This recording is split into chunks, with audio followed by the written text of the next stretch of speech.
ಎಲ್ಲರಿಗೂ ನಮಸ್ಕಾರ. ಇವತ್ತೊಂದು ಒಳ್ಳೆ ಅದ್ಭುತವಾದ ಒಂದು ಮಸ್ಸೊಪ್ಪು ಸಾರು ಮತ್ತು ಬಜ್ಜಿ ಮಾಡ್ಕೊಳ್ಳೋಣ. ಎರಡೂ ಸ್ಪೆಷಲ್ಲೇ, ಎರಡೂ ತುಂಬಾ ಅದ್ಭುತವಾಗಿ ಇರೋ ಒಂದು ಕಾಂಬಿನೇಷನ್ ಅಂತಲೇ ಹೇಳ್ಬೋದು.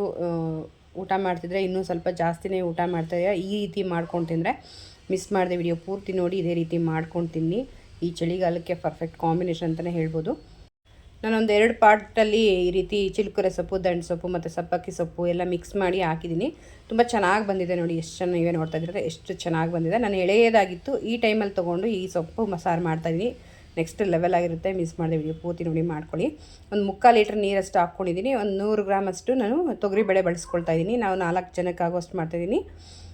ಸೊ ಬೇಳೆನೂ ಸ್ವಲ್ಪ ಈ ಥರ ಕುದಿ ಬರಬೇಕು. ಆ ಟೈಮಲ್ಲಿ ನಾವು ಸೊಪ್ಪನ್ನು ಹಾಕ್ಕೊಳ್ಬೇಕಾಗುತ್ತೆ ನೋಡಿ. ಒಂದು ದೊಡ್ಡ ಇಡಿ ಮತ್ತು ಇನ್ನೊಂದು ಸ್ವಲ್ಪ ನನಗೆ ಸಿಕ್ಕಿದೆ ಇವತ್ತು.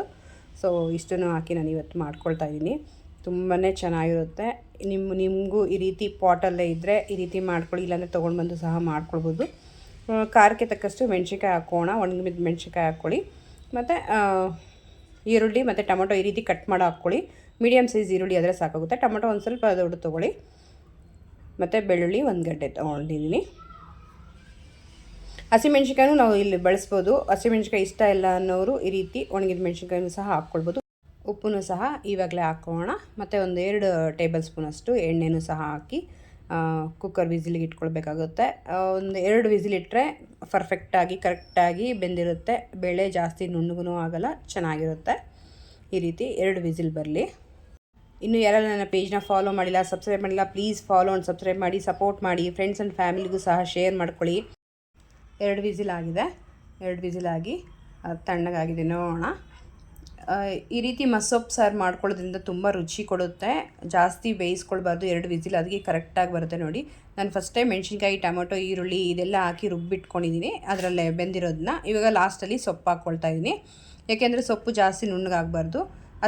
ಒಣಗಿರೋ ಮೆಣಸಿನ್ಕಾಯಿ ಹಾಕಿರೋದ್ರಿಂದ ಸ್ವಲ್ಪ ಬೀಜ ಅದೆಲ್ಲ ಇರುತ್ತಲ್ವ. ಸೊ ಹಾಗಾಗಿ ಅದೆಲ್ಲ ಫೈನ್ ಪೇಸ್ಟ್ ಆಗಬೇಕು. ಸೊ ಅದರಿಂದ ಫಸ್ಟೇ ರುಬ್ಬಿಟ್ಕೊಂಡು ಆಮೇಲೆ ಸೊಪ್ಪು ಹಾಕ್ಕೊಂಡ್ರೆ ಚೆನ್ನಾಗಿರುತ್ತೆ. ಪೂರ್ತಿ ನುಣ್ಣಗೆ ಸೊಪ್ಪನ್ನ ಯಾವತ್ತೂ ರುಬ್ಕೊಳ್ಬಾರ್ದು. ಹೊಸ್ದಾಗಿ ಕಲಿತವರು, ಹೊಸ್ದಾಗಿ ಮಸ್ಸೊಪ್ಪು ಸಾರು ಮಾಡ್ಕೊಳ್ಳೋರು ಈ ರೀತಿ ಮಾಡ್ಕೊಳ್ಳಿ. ತುಂಬಾ ಚೆನ್ನಾಗಿ ಈಸಿಯಾಗಿ ಸಿಂಪಲ್ಲಾಗಿ ಆಗಿಬಿಡುತ್ತೆ. ಕಷ್ಟ ಏನೂ ಅನಿಸಲ್ಲ. ಈ ರೀತಿ ನಮ್ಮ ಕನ್ಸಿಸ್ಟೆನ್ಸಿ ತಕ್ಕನಾಗೆ ನೀರು ಮಿಕ್ಸ್ ಮಾಡಿಕೊಂಡು ಒಂದು ಕುದಿಗೆ ಇಟ್ಕೊಂಡ್ರೆ ಸಾಂಬಾರು ಅನ್ನೋದು ಅಂದರೆ ಮಸ್ಸೊಪ್ಪು ಅನ್ನೋದು ರೆಡಿ ಆಗಿಬಿಡುತ್ತೆ ನೋಡಿ. ಕರೆಕ್ಟಾಗಿ ಕನ್ಸಿಸ್ಟೆನ್ಸಿ ನನಗೆ ಕರೆಕ್ಟಾಗಿ ಅದಲ್ಲಿದೆ. ಈಗ ಒಂದು ಬಾಣಲೆಗೆ ಒಂದು 2 ಸ್ಪೂನಷ್ಟು ಎಣ್ಣೆ ಹಾಕ್ಕೋಣ, ಅಥವಾ ತುಪ್ಪ ಹಾಕ್ಬೋದು. ನಾನು ಇಲ್ಲಿ ತುಪ್ಪ ಬಳಸಿದ್ದೀನಿ. 1 ಸ್ಪೂನಷ್ಟು ಸಾಸಿವೆ ಹಾಕ್ಕೋಣ, ಮತ್ತು 1 ಸ್ಪೂನಷ್ಟು ಜೀರಿಗೆ. ಇದೆರಡು ಹಾಕಿ ಚೆನ್ನಾಗಿ ಸಿಡಿಬೇಕು. ಸ್ವಲ್ಪ ಕಲರ್ ಚೇಂಜ್ ಆಗಬೇಕು. ಆಗ ಒಗ್ಗರಣೆ ಕರೆಕ್ಟಾಗಿ ಆಗಿದೆ ಅಂತ ಅರ್ಥ ನೋಡಿ. ಈ ರೀತಿ ಚೆನ್ನಾಗಿ ಚಿಟಪಟ ಅನ್ನಬೇಕು. ಈ ಟೈಮಲ್ಲಿ ನಾವು ಈಗ ಇದಕ್ಕೆ ಒಣಗಿದ ಮೆಣಸಿನ್ಕಾಯಿ ಹಾಕ್ಕೋಣ. ಖಾರಕ್ಕಲ್ಲ, ಟೇಸ್ಟ್ಗಷ್ಟೇ ನೋಡಿ. ಈ ರೀತಿ 2 ಬೇಡಿಗೆ ಮೆಣಸಿನ್ಕಾಯಿ ಹಾಕ್ಕೊಂಡು ಇದು ಸ್ವಲ್ಪ ಕಲರ್ ಚೇಂಜ್ ಆಗಬೇಕು. ಆವಾಗ ಪರ್ಫೆಕ್ಟಾಗಿ ಆಗಿದೆ ಅಂತ ಅರ್ಥ ನೋಡಿ. ಇದನ್ನು ಹಾಕಿ ನೀಟಾಗಿ ಮಿಕ್ಸ್ ಮಾಡಿ ಒಂದು ಕುದಿಗೆ ಇಟ್ಕೊಂಡ್ರೆ ಮಸ್ಸೊಪ್ಪು ಸಾರಂತೂ ರೆಡಿ ಆಗೇ ಬಿಡುತ್ತೆ. ಈ ಚಳಿಗಾಲಕ್ಕೆ ಈ ರೀತಿ ಮಾಡ್ಕೊಂಡು ತಿನ್ನಿ, ಆರೋಗ್ಯವಾಗಿರುತ್ತೆ. ತುಂಬಾ ಸಿಂಪಲ್ಲಾಗಿ ಮಾಡ್ಕೊಳ್ಬೋದು. ಹೆಚ್ಚು ಕಷ್ಟ ಏನೂ ಅನಿಸಲ್ಲ. ನಾವು ಬೇಳೆ ಸಾಂಬಾರಿಗೆಲ್ಲ ತರಕಾರಿ ಬಿಡಿಸಿ ಮಾಡೋ ಅಷ್ಟೊತ್ತಿಗೆ ಈ ಸಾಂಬಾರನ್ನ ಈಸಿಯಾಗಿ ಮಾಡ್ಕೊಂಬಿಡ್ಬೋದು. ಈಗ ಪರ್ಫೆಕ್ಟಾದ ಒಂದು ಬಜ್ಜಿ ರೆಸಿಪಿ ಮಾಡ್ಕೊಳ್ಳೋಣ. ನೆಕ್ಸ್ಟ್ ಲೆವೆಲ್ ಆಗಿರುತ್ತೆ. ಇದೇ ರೀತಿ ನೋಡಿ ಮಾಡ್ಕೊಳ್ಳಿ. ಒಂದು ನನ್ನ ಹತ್ರ ಬಾಳೆಕಾಯಿ ಇತ್ತು. ಸೊ ಈ ಬಾಳೆಕಾಯಿಂದ ಬಜ್ಜಿ ಮಾಡೋಣ. ಏನಿದ್ರಲ್ಲಿ ಹೊಸದು ಅನ್ನೋದೇನಿಲ್ಲ, ಎಲ್ಲರೂ ಮಾಡ್ಕೊಳ್ತಾರೆ ಅನ್ನೋದೇನಿದೆ ಅನ್ನೋದಲ್ಲ.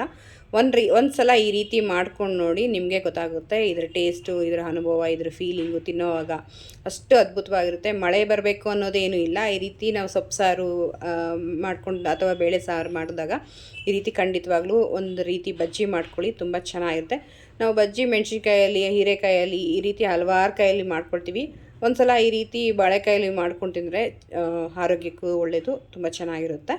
ಸೊ ಈ ರೀತಿ ಮೇಲೆ ಸಿಪ್ಪೆ ಎಲ್ಲ ತೆಗೆದು ಈ ರೀತಿ ಸಣ್ಣ ಸಣ್ಣಗೆ ಹಚ್ಕೊಳ್ತಾ ಇದ್ದೀನಿ. ಇದು ನೀರಲ್ಲಿ ಹಾಕ್ಕೋಣ. ನಾವು ಬ್ಯಾಟರ್ನ ರೆಡಿ ಮಾಡ್ಕೊಳ್ಬೇಕಾಗುತ್ತೋ ಅಲ್ವಾ, ಬಜ್ಜಿ ಬ್ಯಾಟರು ಅಷ್ಟರೊಳಗಡೆ ಅದು ಕಪ್ಪಾಗೋ ಚಾನ್ಸಸ್ ಇರುತ್ತೆ. ಸೊ ಅದಕ್ಕೆ ಸ್ವಲ್ಪ ನೀರು ಹಾಕಿ ಇಟ್ಕೋಣ, ಕಪ್ಪಾಗಲ್ಲ.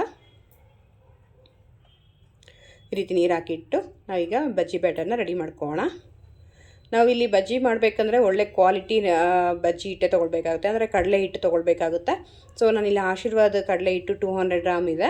ನಾನು ಒಂದು 100 ಗ್ರಾಮ್ ಇದರಲ್ಲಿ ಬಳಸ್ಕೊಳ್ತಾ ಇದ್ದೀನಿ. ಸೊ ನಾವು ಒಳ್ಳೆ ಕ್ವಾಲಿಟಿದು ಯೂಸ್ ಮಾಡೋದ್ರಿಂದ ಬಜ್ಜಿನೂ ಅಷ್ಟೇ ಕ್ರಿಸ್ಪಿಯಾಗಿ ತುಂಬ ಚೆನ್ನಾಗಿರುತ್ತೆ. ಕಡಲೆ ಹಿಟ್ಟನ್ನು ನಾವು ಮನೇಲೇ ಮಾಡಿಕೊಂಡ್ರೆ ಇನ್ನೂ ಚೆನ್ನಾಗಿರುತ್ತೆ ಟೇಸ್ಟು. ಇಲ್ಲಾಂದರೆ ಒಳ್ಳೆ ಕ್ವಾಲಿಟಿ ತೊಗೊಂಡು ಬಂದು ಮಾಡ್ಕೊಳ್ಳಿ. ಟಾಟಾ ಆಶೀರ್ವಾದ ಇಲ್ಲ ಭಾಗ್ಯಲಕ್ಷ್ಮಿ ಈ ರೀತಿ ಬ್ರ್ಯಾಂಡೆಡ್ ಸಿಗುತ್ತೆ, ಅದು ತೊಗೊಂಡು ಬಂದು ಮಾಡ್ಕೊಳ್ಳಿ. ನಾನಿಲ್ಲಿ 100 ಗ್ರಾಮ್ ಅಷ್ಟು ತೊಗೊಳ್ತಾ ಇದ್ದೀನಿ. ಅಂದರೆ ನಾನು ಒಂದೇ ಬಾಳೆಕಾಯಿ ಯೂಸ್ ಮಾಡ್ತಾಯಿದ್ದೀನಿ, ಅದಕ್ಕೆ 100 ಗ್ರಾಮ್ ಅಷ್ಟು ಸಾಕಾಗುತ್ತೆ. ಸುಮಾರು ಒಂದು 20 ಬಜ್ಜಿ ಆಗುತ್ತೆ. ಸೊ ಆರಾಮ್ಸೆ ಮಾಡ್ಕೊಳ್ಬೋದು 100 ಗ್ರಾಮ್ ಕಡಲೆ ಹಿಟ್ಟಲ್ಲಿ. ಇದಕ್ಕೆ ಬೇಕಾಗಿರೋ ಸಾಮಗ್ರಿಗಳನ್ನ ನೋಡ್ಕೊಳ್ಳೋಣ. ಹಾಗೆ ಮೊದಲಿಗೆ ಕಾಳು ತೊಗೋಣ. ಕಾಳು 1 ಸ್ಪೂನಷ್ಟು ಹಾಕ್ಕೊಳ್ಳಿ, ಚಿಕ್ಕ ಸ್ಪೂನಲ್ಲಿ. ಈ ರೀತಿ ಕ್ರಷ್ ಮಾಡಿ ಹಾಕ್ಕೊಳ್ಳಿ, ಆವಾಗ ಟೇಸ್ಟ್ ಡಬಲ್ ಆಗುತ್ತೆ, ತುಂಬ ಚೆನ್ನಾಗಿರುತ್ತೆ. ಮತ್ತು ಇದೇ ಟೈಮಲ್ಲಿ ನಾವು ಜೀರಿಗೆನೂ ಸಹ ಬಳಸ್ಕೊಳ್ಳೋಣ. ಒಂದು ಅರ್ಧ ಟೇಬಲ್ ಸ್ಪೂನಷ್ಟು ಜೀರಿಗೆ ಹಾಕ್ಕೊಳ್ಳಿ. ಜೀರ್ಣಕ್ಕೆ ತುಂಬ ಚೆನ್ನಾಗಿರುತ್ತೆ, ಡೈಜೆಸ್ಟ್ ಸಿಸ್ಟಮ್ ಅಂತೂ ನೆಕ್ಸ್ಟ್ ಲೆವೆಲ್ ಆಗಿರುತ್ತೆ ಜೀರಿಗೆ ಅನ್ನೋದು. ನಾವು ಬಜ್ಜಿ ತಿಂದಾಗ ಗ್ಯಾಸ್ಟ್ರಿಕ್ ಆ ಥರ ಸಮಸ್ಯೆ ಆಗ್ಬೋದು ಅನ್ನೋದ್ರಿಂದ ಈ ರೀತಿ ಹಾಕ್ಕೊಂಡ್ರೆ ಆರೋಗ್ಯಕ್ಕೂ ಒಳ್ಳೆಯದು. ಸೊ ಈ ರೀತಿ ಮಿಸ್ ಮಾಡದೆ ಹಾಕ್ಕೊಳ್ಳಿ, ತುಂಬ ಟೇಸ್ಟು ಚೆನ್ನಾಗಿರುತ್ತೆ, ಆರೋಗ್ಯಕ್ಕೂ ಚೆನ್ನಾಗಿರುತ್ತೆ. ಸೊ ರುಚಿಗೆ ತಕ್ಕಷ್ಟು ಉಪ್ಪು ಸಹ ಹಾಕೋಣ. ಮತ್ತು ಗರಂ ಮಸಾಲ ಹಾಕ್ಕೋಣ. ಅರ್ಧ ಟೇಬಲ್ ಸ್ಪೂನಷ್ಟು ಗರಂ ಮಸಾಲ ಹಾಕ್ಕೊಳ್ಳಿ, ಚೆನ್ನಾಗಿ ಟೇಸ್ಟ್ ಬರುತ್ತೆ. ರೋಡ್ ಸೈಡೆಲ್ಲ ಮಾಡ್ತಾರಲ್ವ ಅದೇ ರೀತಿ ಇರುತ್ತೆ.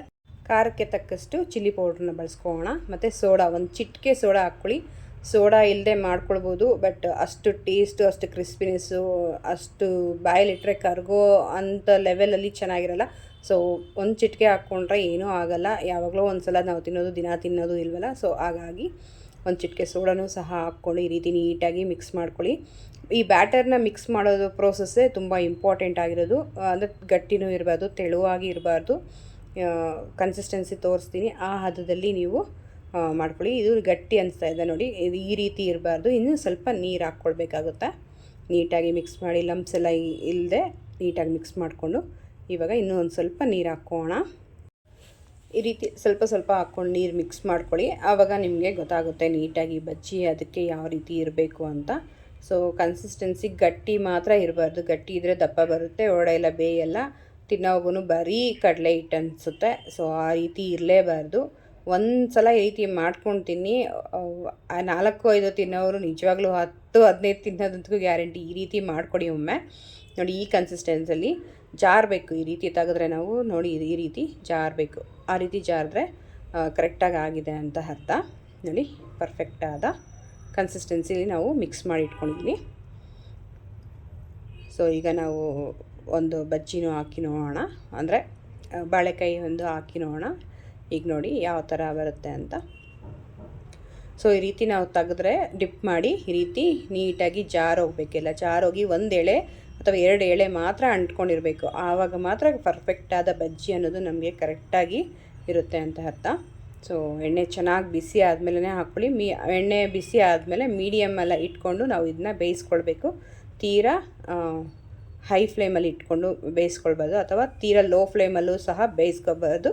ತೀರಾ ಲೋ ಫ್ಲೇಮಲ್ಲಿ ಇಟ್ಕೊಂಡ್ರೆ ಎಣ್ಣೆ ಜಾಸ್ತಿ ಇಳಿಯುತ್ತೆ, ಅಥವಾ ಹೈ ಫ್ಲೇಮಲ್ಲಿ ಇಟ್ಕೊಂಡ್ರೆ ಸೀದೋಗೋ ಚಾನ್ಸಸ್ ಜಾಸ್ತಿ ಇರುತ್ತೆ. ಸೊ ಮೀಡಿಯಮ್ ಫ್ಲೇಮಲ್ಲಿ ಇಟ್ಕೊಂಡು ನೀಟಾಗಿ ಹದವಾಗಿ ಬೇಯಿಸ್ಕೊಳ್ಳಿ. ಒಮ್ಮೆ ಈ ರೀತಿ ಮಾಡ್ಕೊಂಡು ತಿನ್ನಿ, ಮತ್ತು ಕಮೆಂಟ್ ಮಾಡಿ ನನಗೆ ಹೇಗಾಗಿದೆ ಅಂತ. ನಿಜವಾಗ್ಲೂ ಪರ್ಫೆಕ್ಟಾಗಿ ಗೆಸ್ಟ್ ಬಂದರು ಅಥವಾ ನಾವೇ ಮಳೆಗಾಲದಲ್ಲಿ ಈ ರೀತಿ ಮಾಡ್ಕೊಂಡು ತಿಂದರೆ ತುಂಬ ಚೆನ್ನಾಗಿ ಅನಿಸುತ್ತೆ, ತುಂಬ ಚೆನ್ನಾಗಿರುತ್ತೆ. ಈ ರೀತಿ ಮಿಸ್ ಮಾಡಿದೆ ವಿಡಿಯೋ ಪೂರ್ತಿ ನೋಡಿ, ನೀಟಾಗಿ ಸೇಮ್ ಪ್ರೋಸೆಸ್ಸಲ್ಲೇ ಎಲ್ಲನೂ ಇಂಗ್ರೀಡಿಯೆಂಟ್ಸ್ ಹಾಕ್ಕೊಂಡು ಮಾಡ್ಕೊಳ್ಳಿ. ಯಾವತ್ತೂ ನಾವು ಅಡುಗೆನ ನಾಲ್ಗೆಯಿಂದನೇ ಆಳಿತೀವಿ. ನಾಲ್ಗೆಯಲ್ಲಿ ರುಚಿ ಸಿಕ್ಕಿದ್ರೆ ಸಾಕು, ಅದು ಮತ್ತೆ ಮತ್ತೆ ತಿನ್ನಬೇಕು, ಮತ್ತು ತಿನ್ನೋ ಅಂಥ ಕ್ರೇಜಿನೆಸ್ ಕೂಡ ಜಾಸ್ತಿನೇ ಆಗುತ್ತೆ. ನಾಲ್ಗೆ ಒಂದು ತೃಪ್ತಿ ಆಗಿಬಿಟ್ರೆ ಸಾಕು, ಮನಸ್ಸು ಹೊಟ್ಟೆ ಎರಡೂ ಫುಲ್ ತೃಪ್ತಿ ಆಗಿಬಿಡುತ್ತೆ, ಅಷ್ಟು ಚೆನ್ನಾಗಿರುತ್ತೆ. ಬಟ್ ನಾಲ್ಗೆಗೆ ಫಸ್ಟ್ ಇಂಪಾರ್ಟೆಂಟ್ ಕೊಡ್ತೀವಿ ನಾವು ಈ ರುಚಿಗೆ ಮಾತ್ರ. ಈ ರೀತಿ 2 ಸೈಡು ನೀಟಾಗಿ ಬೇಯಿಸ್ಕೊಳ್ಬೇಕಾಗುತ್ತೆ. ಫಸ್ಟು ನಾವು ಹಾಕಿದಾಗ ಒಂದು 2-3 ನಿಮಿಷ ಈ ರೀತಿ ಬಿಟ್ಟು ಆಮೇಲೆ ತಿರ್ಸ್ಕೊಳ್ಬೇಕು. ಸಡನ್ನಾಗಿ ತಿರ್ಸ್ಕೊಳ್ಳೋಕೆ ಹೋಗಬಾರ್ದು. ಯಾವಾಗಲೂ ಅಷ್ಟೇ, ಯಾವುದೇ ಬಜ್ಜಿ ಮಾಡ್ಕೊಳ್ಳಿ, ಬೋಂಡ ಮಾಡ್ಕೊಳ್ಳಿ ಅಥವಾ ವಡೆ ಮಾಡ್ಕೊಳ್ಳಿ, ಫಸ್ಟ್ ಹಾಕಿದಾಗ ಒಂದು 3 ನಿಮಿಷ ನೀಟಾಗಿ ಎಣ್ಣೆಯಲ್ಲಿ ಬೇಯೋದಕ್ಕೆ ಬಿಟ್ಬಿಡಬೇಕು. ಆಮೇಲೆ ಈ ರೀತಿ ಉಲ್ಟಾ ಮಾಡ್ಕೊಳ್ಳೋದ್ರಿಂದ ಹದವಾಗಿ ಬೇಯುತ್ತೆ, ಚೆನ್ನಾಗಿರುತ್ತೆ. ಇದೇ ರೀತಿ 2 ಸೈಡ್ ಬೇಯಿಸ್ಕೊಂಡು ಆಮೇಲೆ ನಾವು ಎಷ್ಟು ಸಲ ಬೇಕಾದರೂ ಅಷ್ಟು ಸಲ ನಾವು ಈ ರೀತಿ ತಿರ್ಸ್ಕೊಂಡು ಮಾಡ್ಕೊಳ್ಬೋದು. ನೋಡಿ ಎಷ್ಟು ಚೆನ್ನಾಗಿ ಆಗ್ತಾಯಿದೆ, ನೋಡ್ತಾ ಇರ್ಬೋದು. ನೋಡ್ತಾ ಇದ್ಮೇಲೆ ತಿನ್ನಬೇಕು ಅನ್ನೋ ಕ್ರೇಜಿನೆಸ್ಸೇ ಜಾಸ್ತಿ ಆಗ್ತಾಯಿದೆ. ಮೇಲೆ ಎಲ್ಲ ಕ್ರಿಸ್ಪಿ, ಒಡೆ ಎಲ್ಲ ಸಾಫ್ಟು, ತುಂಬ ಚೆನ್ನಾಗಿರುತ್ತೆ. ಮಿಸ್ ಮಾಡಿದೆ ವಿಡಿಯೋ ಪೂರ್ತಿ ನೋಡಿ. ಇದೇ ರೀತಿ ಮಾಡ್ಕೊಳ್ಳಿ. ಒಮ್ಮೆ ಹೇಗಾಗಿದೆ ಅಂತ ಸಹ ಕಮೆಂಟ್ ಮಾಡಿ. ನೋಡಿ ಎಷ್ಟು ಚೆನ್ನಾಗಾಗಿದೆ. ಈಗ ಇದನ್ನು ಸರ್ವ್ ಮಾಡ್ಕೊಳ್ಳೋಣ. ನಾವು ಇದನ್ನ ಸರ್ವ್ ಮಾಡೋದೇ ಇಂಪಾರ್ಟೆಂಟು. ನಾವು ಅಡುಗೆ ಎಷ್ಟು ಚೆನ್ನಾಗಿ ಮಾಡ್ತೀವೋ ಸರ್ವಿಂಗ್ನು ಸಹ ಅಷ್ಟೇ ಇಂಪಾರ್ಟೆಂಟ್ ಆಗುತ್ತೆ. ಬಜ್ಜಿ ಅಂತೂ ಪರ್ಫೆಕ್ಟಾಗಿ ಆಗಿದೆ. ಒಂದು ಒಳ್ಳೆ ಕಾಂಬಿನೇಷನ್ ಚಟ್ನಿ ಕೊಟ್ಟರೆ ಸಾಕು, ನಾವೇ ಕಳೆದೋಗ್ತೀವಿ ಈ ರೀತಿ ತಿಂತಾಯಿದ್ರೆ. ನೋಡ್ತಾ ಇರ್ಬೋದು ನೀವು, ಒಂದೆಳೆ ಅಷ್ಟೇ ಈ ಕಡೆ ಆ ಕಡೆ ಬಜ್ಜಿ ಹಿಟ್ಟು ಇದರಲ್ಲಿ ಅಂಟ್ಕೊಂಡಿದೆ, ಕಡಲೆ ಹಿಟ್ಟು. ಸೊ ಇದೇ ರೀತಿ ಇರಬೇಕು. ಒಳಗಡೆ ತುಂಬ ಸಾಫ್ಟು, ಮೇಲೆ ಎಲ್ಲ ಕ್ರಿಸ್ಪಿನೆಸ್ ಇರುತ್ತೆ, ತುಂಬ ಚೆನ್ನಾಗಿರುತ್ತೆ. ಬೆಳಗ್ಗೆ ಮಾಡಿದ್ರೆ ಸಂಜೆ ತನಕ ನಾವು ಇದೇ ರೀತಿ ಇರುತ್ತೆ, ನಾವೆಲ್ಲೂ ಮೆತ್ತಗಾಗೋದು ಆ ರೀತಿ ಎಲ್ಲ ಇರಲ್ಲ. ನೋಡ್ತಾ ಇರ್ಬೋದು ಒಳಗಡೆ ಎಷ್ಟು ಚೆನ್ನಾಗಾಗಿದೆ. ಈ ಕಡೆ ಆ ಕಡೆ ಒಂದೇ ಲೇಯರ್ ಇದೆ. ಇದೇ ರೀತಿ ಮಾಡ್ಕೊಳ್ಳಿ, ಆವಾಗ ಪರ್ಫೆಕ್ಟ್ ಆದ ಬಜ್ಜಿ ಅಂತೂ ರೆಡಿ ಆಗುತ್ತೆ. ಸೊ ನಾನು ಇದ್ರ ಜೊತೆಗೆ ಮಸೊಪ್ಪು ಸಾರು ಮಾಡ್ಕೊಂಡಿದ್ದೆ ಅಲ್ವಾ, ಮಸೊಪ್ಪಿಗೆ ಒಳ್ಳೆ ಕಾಂಬಿನೇಷನ್ನೇ ಇತ್ತು ಈ ಬಜ್ಜಿ ಅನ್ನೋದು. ಬರೀ ಮಸೊಪ್ಪಿಗೆ ಅಂತ ಅಲ್ಲ, ರಸಮು, ಸಾಂಬಾರು ಈ ರೀತಿ ಏನಾದರೂ ಪ್ಲೈನಾಗಿ ಏನಾದರೂ ಸಾಂಬಾರು ಇದ್ದಾಗ ಮಾಡಿಕೊಂಡಾಗ ಈ ರೀತಿ ಒಂದು ಒಳ್ಳೆ ಕಾಂಬಿನೇಷನಲ್ಲಿ ಬಜ್ಜಿ ಮಾಡ್ಕೊಳ್ಳಿ. ಅಂದರೆ ಮೆಣಸಿನ್ಕಾಯಲ್ಲಿ ಮಾಡ್ಕೊಳ್ಬೋದು, ಹಾಗಲಕಾಯಿ ಈ ರೀತಿ ನಮಗೆ ಇಷ್ಟ ಬಂದಿದ್ದ ಕಾಯಲ್ಲಿ ನಾವು ಈ ರೀತಿ ಮಾಡ್ಕೊಳ್ಬೋದು. ಅಥವಾ ಪಾಲಕ್ ಸೊಪ್ಪಲ್ಲೂ ಸಹ ಮಾಡ್ಕೊಳ್ತಾರೆ. ಸೊ ಅದರಲ್ಲೂ ನಾವು ಇದೇ ರೀತಿ ಬಜ್ಜಿ ಬ್ಯಾಟರ್ನ ರೆಡಿ ಮಾಡಿಕೊಂಡು ಈ ರೀತಿ ಮಾಡ್ಕೊಂಡು ತಿನ್ನೋದ್ರಿಂದ ತುಂಬ ಚೆನ್ನಾಗಿ ಅನಿಸುತ್ತೆ. ಈ ವಿಡಿಯೋ ಇಷ್ಟ ಆಗಿದರೆ ಫ್ರೆಂಡ್ಸ್ ಆ್ಯಂಡ್ ಫ್ಯಾಮಿಲಿಗೂ ಸಹ ಶೇರ್ ಮಾಡ್ಕೊಳ್ಳಿ. ಹೊಸ ರೆಸಿಪಿಯೊಂದಿಗೆ ಮತ್ತೆ ಸಿಗೋಣ. ಅಲ್ಲಿ ತನಕ ಟೇಕ್ ಕೇರ್, ಬಾಯ್. ನಿಮ್ಮ ದಿನ ಶುಭವಾಗಿರಲಿ.